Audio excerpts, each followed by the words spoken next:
There is one word that repeatedly comes up, and that's caring. Yeah.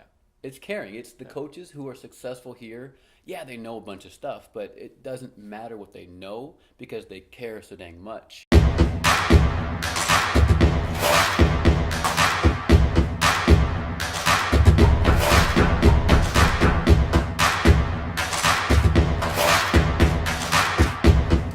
Hey, it's Ian Weinberg from IanFitness. I've got none other than Mr. Chris Cuffee, longtime coach, once upon a time client, and I'm excited to share his story and have him share some of his insights along his journey to help you at home reach your goals, whatever they may be. So, Chris, man, catch us up to speed with how you got started with IanFitness once upon a time, and fast forward to kind of where you're at today, the role you're doing today. Just so everybody at home knows what's going on. Absolutely. It's been a bit of a whirlwind, right? Yeah. It's coming up on, 9, almost 10 years, probably, something like that. Yeah. So yeah, I started out as a client in boot camp. My sister gives me a call one sunny day, back in, I think, 2009 or 10, says, hey, this guy Ian, he's starting this boot camp. You got to come check it out. You know, I'm thinking I'm too good for boot camp, but she twists my arm, and I go, and I love it. We're outside at this time. Right, at the time. In the park. We were at the park, and there was no equipment. There was nothing. It was just burpees and bear crawls and sprints and Ian yelling at you. The meat and potatoes of boot camp. And so did that for, 6 months or so. Yeah. Finally reached out, hey, can I give you a hand with anything? And I think you wanted some hot tea, something to warm your hands up with. And so, just kind of started shadowing you for a little bit, taking over, I think maybe 2 mornings a week, boot camps. And then, man, it all kind of snowballed from there. I feel like it was getting the certifications going, and then picking up personal training clients. And so then, let me stop you real quick. So when you started getting more involved, what part of it, well, first of all, like the transition from being a client to then saying, hey, I want to help out. Yeah. Like, where did that come from, and what inspired you to reach out, and kind of why did you do that? I'd always been an active person, kid growing up, sports in college, that sort of stuff. But like I think a lot of people got away from it as college went on. You don't have as much time to just sit around and kick the soccer ball around, shoot hoops, or do whatever. So getting back into the boot camp made it feel like that. It was like I was at basketball practice or soccer practice again, and then you're meeting everybody else in the boot camp, and you're starting to get make friends and get that sort of feel back. And so that was really cool to be around. And I think that was probably what was underneath it all, was just wanting to be around that more. But then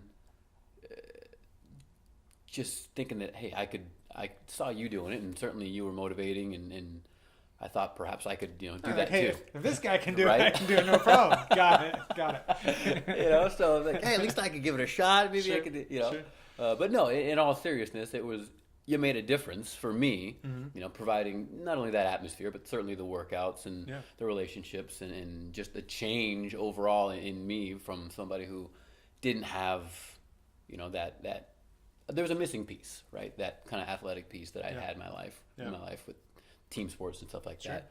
So being able to then be a part of that and help other people find that too seemed like something that was, worth at least a little bit of my time at the time. Yeah, for sure. It's funny, because my background is so heavy in team sports, soccer and basketball, and when I first created the boot camp, I was just creating it, right? Like I didn't really know, I didn't have a solid game plan.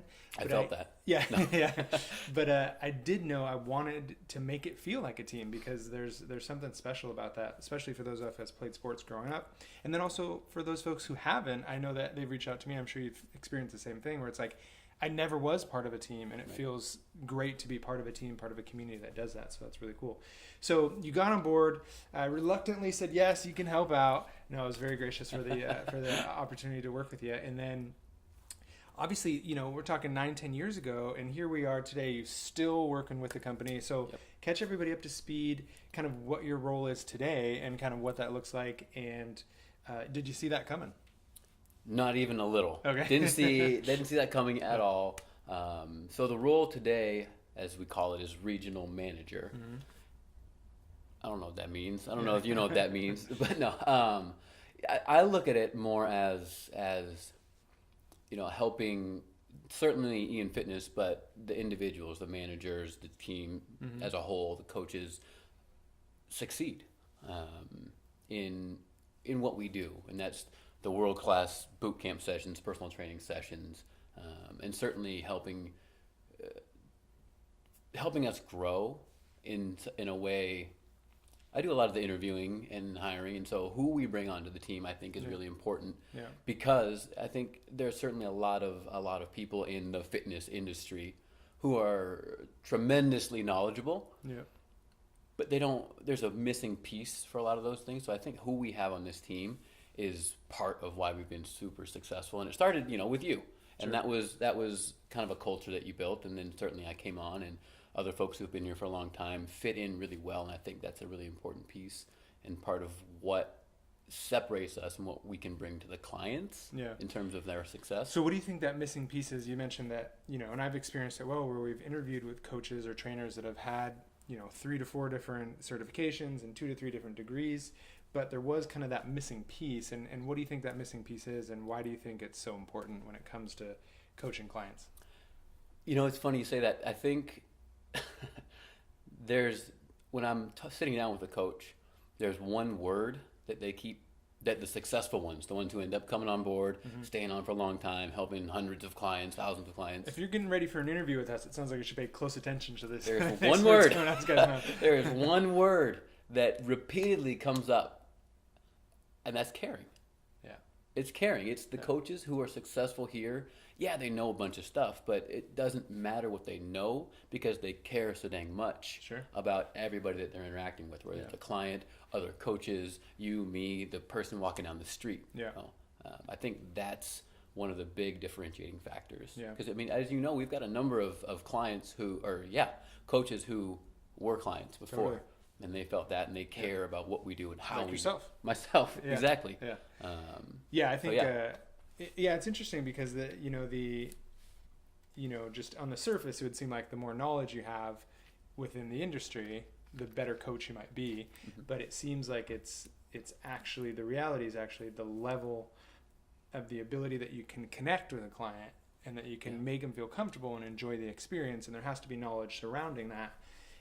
Seems to be the biggest kind of determining factor of folks' success. And then I think those pieces come from having been a client or experience it on the client side and experience success, and then you're able to kind of transfer that over. Right. That's awesome. So what do you think you contribute your success to your rise along from just starting off at boot camp and just starting in the shadowing process in the park, in the rain, to now moving up, in the corporate team and leading, tons of employees and having serviced thousands of training sessions over the course of the years? Like, what is it about you that's led you and allowed you to be successful? What is there about me? There's nothing special about me. I think it's just been, first of all, not being afraid of opportunities. I think, you've certainly given me the first of, for those of you who don't know, I have a bachelor's degree and a master's degree in criminal justice, and that was the path. Yeah. And then I was given this opportunity to come here and do this, and that opened my eyes to the fact that there were other opportunities, but better opportunities. So, and then I think along the way, hey, do you want to pick up personal training clients? Yeah, I do. Okay, cool. Do you want to do some consultations? Yeah, I do.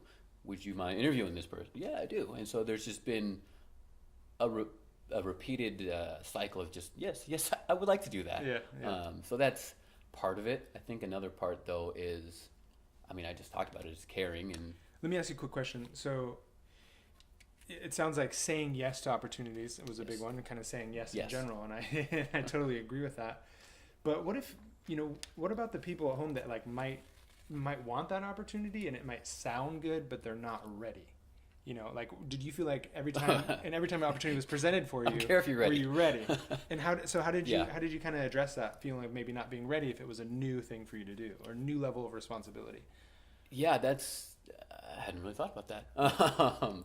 I think, there was so many things that I don't know, looking back, that I would have sat down and said, yeah, I'm ready. Yeah. But you just kind of go and you find your way. I don't want to say fake it till you make it, but Yeah. you fake it till you make it. Yeah. And I've certainly made a number of mistakes along the way, but as long as you're kind of willing to make the mistakes, Sure. to dive in, and if it's something that you enjoy, because I think that's been part of it. People have asked me all the time, like, you ever think about working anywhere else? No, not at all. Because I like Right what we answer. do. Yeah. But no, I like what we do. I like how we do it, and so I enjoy it. And I think that allows me to, one, want to do better for the clients, for myself, for the team. But also, I think that, I don't know. It's just one of those things where the more you care about something, the more you're able to put into it. And I think that's been, not to toot my own horn here, there are 1,000 things that I've done that, nobody knows about. Sure. I'll go hide a key at Green Lake at midnight so somebody else can get in the morning. And that doesn't happen if I don't enjoy it and want it to be successful and want whoever else is coming in the morning to be successful. And so in terms of kind of what you were talking about, the opportunity and being ready for it, I wasn't ready for it. I'd never in a million years thought this is where I was going to be. I was going to be working the graveyard shift in the patrol car, catching bad guys. But I think that when given the opportunity, if it feels good, I had to go for it. Yeah. Well, I like what you said about, fake it till you make it, because the reality is, and then in terms of being ready, like you said, like sometimes you might not feel like you're ready, and you kind of have to put yourself out there to find out if you're ready, right? Because that's really the only way to truly know. And I know the folks at home that come in for their very first boot camp or come in for their very first personal training session, they might not feel ready, but you got to put on your stretchy pants and put on your shirt, and you come work out, and the workout will let you know if you're ready. And then fortunately for the folks at home, obviously our training sessions have evolved enough to be able to accommodate all levels, so we can make those adjustments. But saying yes, it sounds like it's been a really big part of it, and then just making the time be the right time, and not necessarily waiting until you're ready. So the last piece I want to cover is obviously for your evolution within the company to be in a leadership role. Speak a little bit to kind of how you've evolved as a leader and what some of the key contributions to that development's been, because I read actually a statistic somewhere that as companies grow, and we've certainly grown from the park to now 10 locations around town, including a headquarters, we've grown along the way, and typically businesses that have that level of growth don't retain the employees that they started with.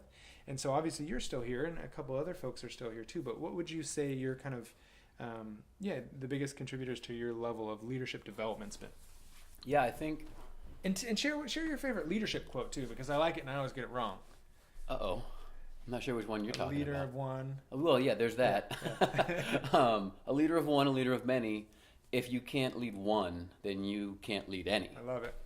And so, just going on that quote, I take a lot of pride in taking care of myself, physically, spiritually, emotionally, mentally, all that stuff. Yeah. Certainly, I'm always looking for new opportunities. And why do you think that's important when it comes to leading other people?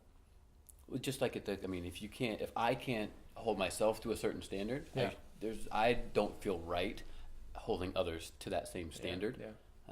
So that's a huge piece of it. Certainly, I think living in alignment with who I want to be is important. So, that's kind of what I'm talking about there. Gotcha. Growing up, I always, in sports, I was captain of a lot of teams, and I always thought of myself as kind of a lead by example kind of guy.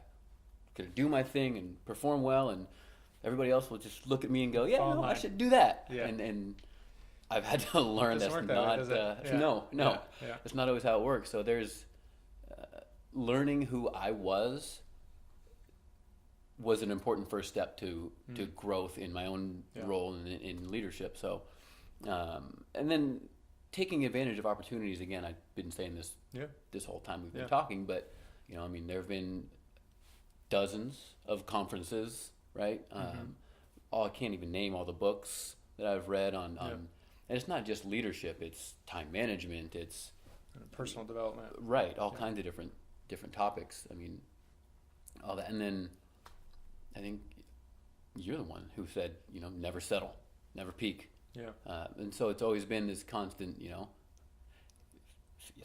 if that's how Ian feels, Yeah. shoot, Yeah. follow your example. Sure. And that's actually a side note here. I forget who said it. We were at a conference and somebody said, don't reinvent the wheel. If somebody else has done something successfully, model success. do that thing. Yeah. So that's, it's Tony really, Robbins. No. Yeah, as well So as there probably you some go. other I people. was going to say, I don't think it was him that I heard it from, but anyway. Yeah. So I've done that a lot is, okay, that's, what Ian's been doing or whoever, Sure. and tried my best to emulate that. Yeah, it's a great line of thinking, because oftentimes when people make a decision or want to try to do something, starting from scratch is not the most effective, Right. efficient, or less expensive way to do it. It's like Right. somebody else has done what you've wanted, be it a financial or a leadership or fitness results. It's like, go to them, they can help you, right? And that's the whole idea behind coaching and behind kind of modeling success, is they've done it before, they figured it out, they can help kind of make some examples.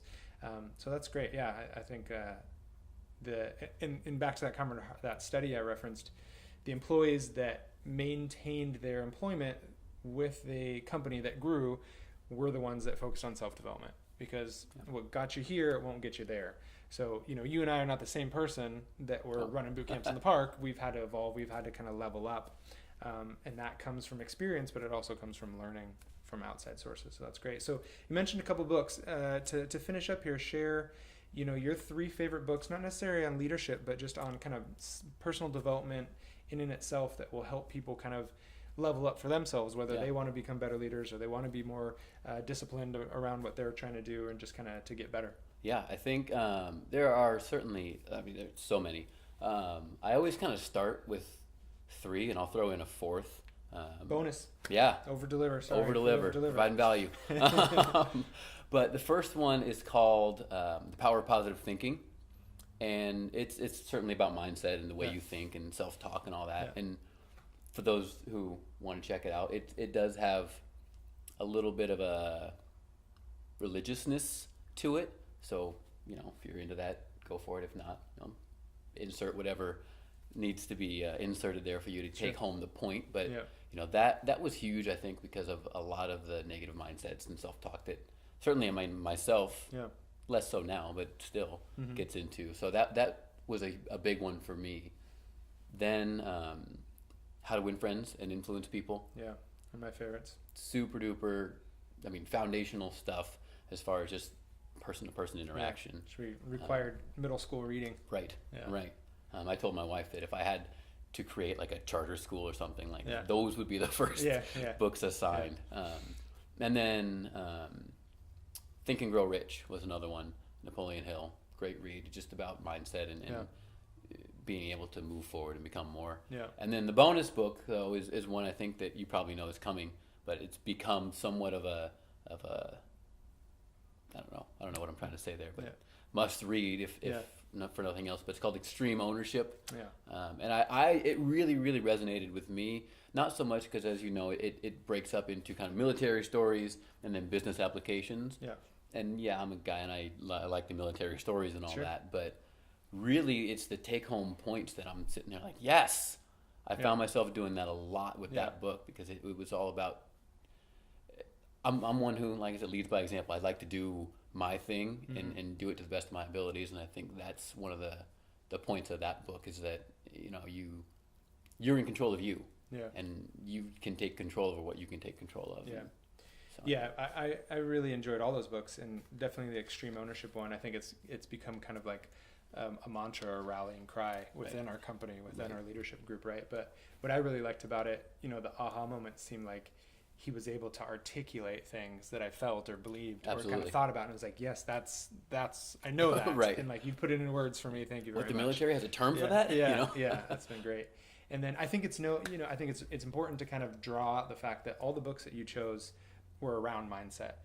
And if you want to be a better leader, if you want to have a better body, all these different things, if you want change, it's gonna start up here every single time.